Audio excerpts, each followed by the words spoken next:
Hello everybody, my name is Davis and welcome back to another video, and today we're here for another severe weather breakdown.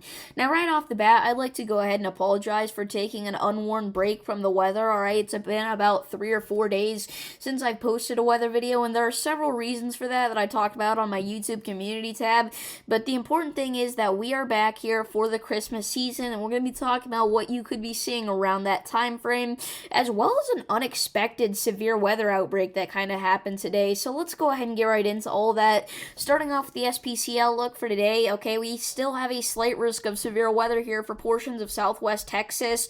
We went into today with a marginal risk of severe weather, but that quickly got upgraded, alright, and we saw quite a few severe storms, alright, no tornadoes, but I mean, these were some strong gusts that we got out of these storms, alright, so I'd be careful. We could be looking at a few more of those gusts throughout the night. Tornado threat for the rest of the night, you have a 2% chance to see a tornado within 25 miles of any given location in that green area for the rest of the night. I'd say the tornado threat's really over for tonight, though. I'd be honestly pretty surprised if we got one. Damaging wind threat, that's what's driving our slight risk of severe weather. You have a 15% chance to see wind gusts of 60 miles per hour or higher within 25 miles of any given location in the yellow area there, including Fort Stockton and Midland, so look out for that.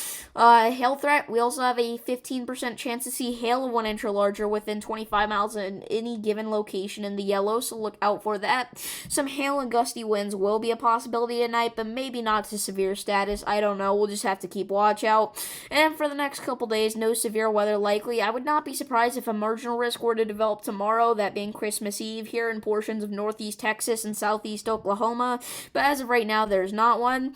GFS model, alright, we've got a lot of moisture here in the southern plains, obviously, in like Texas, Oklahoma, Louisiana, alright, some snow in the Rockies.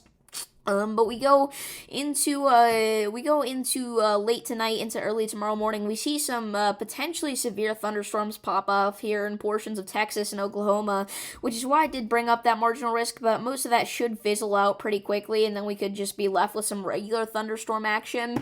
Then by Christmas Day here, we can see a huge line of rain kind of expanding here across all of the Great Plains, you know, all the way from Minnesota back down into Texas, Louisiana, Mississippi, maybe even some storms in the mix, so you're gonna have to be careful for that.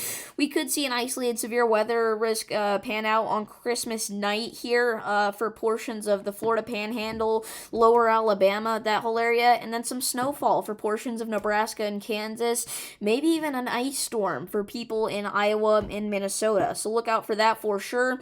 That system will move off to the north, creating more ice, more heavy snow, more rain, maybe even some storms, so I'd definitely be on the lookout for that. And then we're going to be watching for our next big storm to form here, kind of traveling up the east coast, potentially bringing some heavy rainfall and maybe a little bit of snow if things get cold enough. Alright, and then after that we get a little bit of a break from severe weather. It's not going to be too active, but then we do see some moisture pump up from Mexico January 3rd, January 4th, maybe looking at some isolated severe weather in portions of Texas, so look out for that, I would say. After that, alright, we're going to be looking at quite a bit of stuff. It's looking like here in early January, January 7th to 8th, alright, heavy stuff is going to be happening, and I've been talking about that for a while now. In my last weather update, I was like, we don't know exactly what's going to happen or where it's going to happen, but at some point in early January, something big is fixing to happen here, and right now it's showing a massive blizzard slash thunderstorm mix in California, alright? But, I mean, literally a week ago, this was, at this time, they were projecting a tornado outbreak in Arkansas, you know, so it just changes quite a bit over time, so we really don't know what's going to happen, but just be weather aware no matter where you're at in the United States in early January. Finally, watches, warnings, and advisories. A severe thunderstorm watch remains in effect here for portions of southwest Texas. Like I said, we could see a few more storms with severe status, but I'm not sure how likely that is. Blues, those are going to be your winter storm watches up for portions of southeastern and eastern Nebraska, as well as southeast South Dakota, so I'd look out for that for some potential heavy snowfall around the Christmas time. And the purples, those are your winter weather advisories. That's where you could be seeing snow right now. Pinks, winter storm warnings, lots of snow, alright, in the upcoming few days. We do have some dense fog advisories here in portions of the Midwest Great Lakes region.